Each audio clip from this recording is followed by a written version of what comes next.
الحمدللہ رب العلا والصلاة والسلام علی رسولہ المصطفیٰ وعلی آلہ المجتبیٰ واصحابہ الاتقیاء اما بعد فاعوذ باللہ من الشیطان الرجیم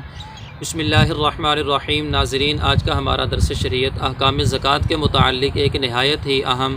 اور جدید مسئلہ کے بارے میں گفتگو کرنا ہے۔ مسئلہ یہ ہے کہ تجارتی مکان اگر کرائے کے اوپر دے دیا تو اب ایسی صورت کے اندر وہ شخص اس مکان کے اعتبار سے زکوٰۃ ادا کرے گا یا کرائے کے اعتبار سے زکوٰۃ ادا کرے گا، یعنی زکوٰۃ اب مکان کے اوپر لازم ہوگی یا کرائے کے اوپر لازم ہوگی۔ تو اس مسئلے کو سمجھنے کے لیے چند صورتیں ہیں جن کا لحاظ رکھنا ضروری ہے۔ پہلی صورت تو یہ ہے کہ اگر اس شخص نے تجارت کے لیے مکان خریدا اور اس مکان خریدنے کے بعد اس کے اوپر سال گزر گیا،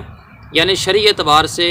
زکوٰۃ لازم ہو چکی تھی، اس کے بعد اس بندے نے اس مکان کو کرائے کے اوپر دیا، تو ایسی صورت کے اندر جو پچھلی زکوٰۃ ہوگی وہ مکان کی مالیت کے اعتبار سے وہ بندہ ادا کرے گا۔ یعنی بالفرض 40 لاکھ کا مکان ہے تو سال گزر گیا، اس کے بعد وہ کرائے کے اوپر چڑھا دیتا ہے، تو پچھلے سال کی جو زکوٰۃ ہوگی وہ 40 لاکھ کے اعتبار سے 2.5% ادا کرنا یہ ضروری ہوگا، اور آئندہ سے پھر کرائے کے مطابق زکوٰۃ کا معاملہ ہوگا۔ بہرحال اگر اس کے اوپر سال گزر جاتا ہے تو ایسی صورت کے اندر وہ مکان کی مالیت کے اعتبار سے بندہ اس کی زکوٰۃ ادا کرے گا۔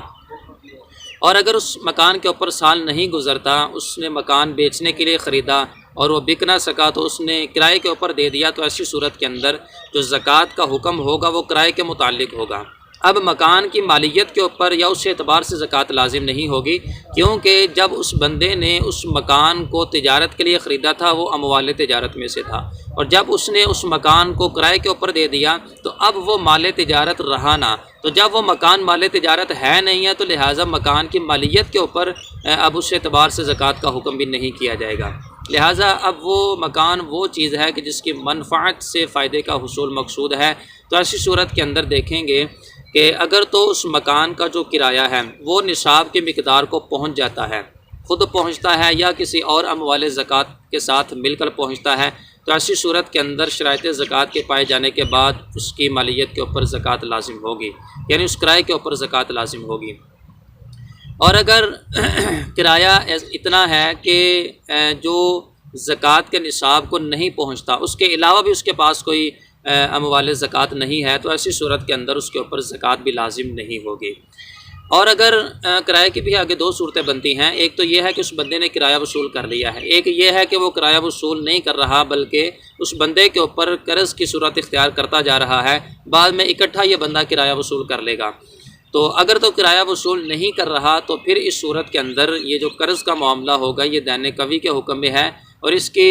جو ہی اس کے اوپر سال گزر جائے گا اسلامی تاریخ کے مطابق تو یہ بندہ اپنے مال کی زکوٰۃ ادا کرے گا۔ یعنی شرعی اعتبار سے اس بندے پہ زکوٰۃ واجب تو ہو جائے گی، لیکن زکوٰۃ کی ادائیگی کا جو معاملہ ہے وہ اسی صورت میں لازم ہوگا کہ جب یہ نصاب کی مقدار مال کے اوپر قبضہ کر لے، یا کم از کم نصاب کا 5واں حصہ اس کے قبضے میں آ جائے، تو اس صورت کے اندر اس کا جو 2.5% ہوگا اس بندے کے اوپر بطور زکوٰۃ کے دینا لازم ہوگا۔ تو یہ جو مسئلہ ہے علماء نے اس مسئلے کو اپنی کتب کے اندر تفصیلاً بیان کیا ہے، چنانچہ اس حوالے سے فتاویٰ قاضی خان کے اندر اس چیز کی صراحت فرمائی۔ ارشاد فرمایا وَلَوِ اشْتَرَىٰ الرَّجُلُ دَارًا أَوْ عَبْدًا لِلتِّجَارَةِ، کہ اگر کسی بندے نے گھر کو یا غلام کو تجارت کے لیے خریدا، ثم آجرہ یخرج من ان یکون للتجارہ، پھر اس مکان یا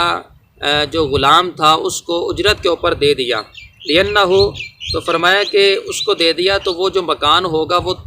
تجارت سے نکل جائے گا، اب وہ مال تجارت رہے گا نہیں۔ کیوں؟ لأنہ لما آجر فقد قصد المنفعۃ، کیونکہ جب اس نے اس مکان کو اجرت کے اوپر دے دیا تو اب وہ مال تجارت نہ رہا بلکہ اب اس کے منفعت کے حصول کا اس کا ارادہ بن گیا، لہٰذا اب یہ منفعت کے حصول کی طرف جو ہے نا وہ پلٹ گیا، تو اب مکان جو مال تجارت تھا وہ مال تجارت کی کیٹیگری سے نکل جائے گا، اب اس کے اوپر مال تجارت کے اعتبار سے زکوٰۃ لازم نہیں ہوگی۔ لیکن اس حوالے سے میں نے صراحت کر دی ہے کہ جب کہ اس کے اوپر سال نہ گزرا ہو۔ اور اس حوالے سے مزید فتاویٰ تاتار خانیہ خلاصۃ الفتاویٰ کے اندر بھی یہی مسئلہ بعینہ موجود ہے، اور اس حوالے سے مفتی امجد علی اعظمی رحمۃ اللہ تعالی علیہ نے بہار شریعت کہ جلد 1 صفحہ نمبر 905 کے اوپر اس چیز کی صراحت فرمائی۔ ارشاد فرمایا کہ جو مال کسی پر دین ہو اس کی زکوٰۃ کب واجب ہوتی ہے اور ادا کب؟ اس میں 3 صورتیں ہیں۔ اگر دین قوی ہو، جیسے قرض جسے عرف میں دست گردان کہتے ہیں، اور مال تجارت کا ثمن، مثلاً کوئی مال اس نے بنیت تجارت خریدا، اسے کسی کے ہاتھ ادھار بیچ ڈالا، یا مال تجارت کا کرایہ، مثلاً کوئی مکان یا زمین بنیت تجارت خریدی، اسے کسی کو سکونت یا زراعت کے لیے کرائے کے اوپر دے دیا، تو فرمایا کہ یہ کرایہ اگر اس پر دین ہے تو دین قوی ہوگا، اور دین قوی کی جو زکوٰۃ ہوتی ہے وہ بحالت دین ہی سال بسال واجب رہے گی، مگر واجب الادا، ادائیگی اس وقت ہوگی جب 5واں حصہ نصاب کا وصول کر لیں،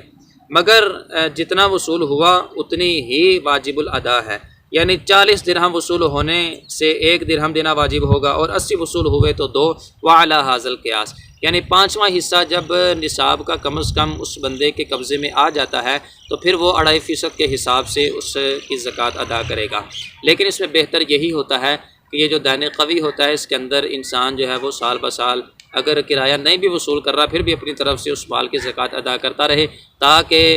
چند سال گزرنے کے بعد اکٹھی زکوٰۃ اس کے اوپر جمع نہ ہو جائے اور ادا کرنے کے اندر اس کے لیے دشواری پیدا نہ ہو۔ اللہ تعالی ہم سب کو شریعت مطہرہ کے مطابق اپنے احکامات کو، اپنے معاملات کو شریعت مطہرہ کے مطابق گزارنے کی توفیق عطا فرمائے، آمین بجاہ النبی الامین صلی اللہ علیہ وسلم۔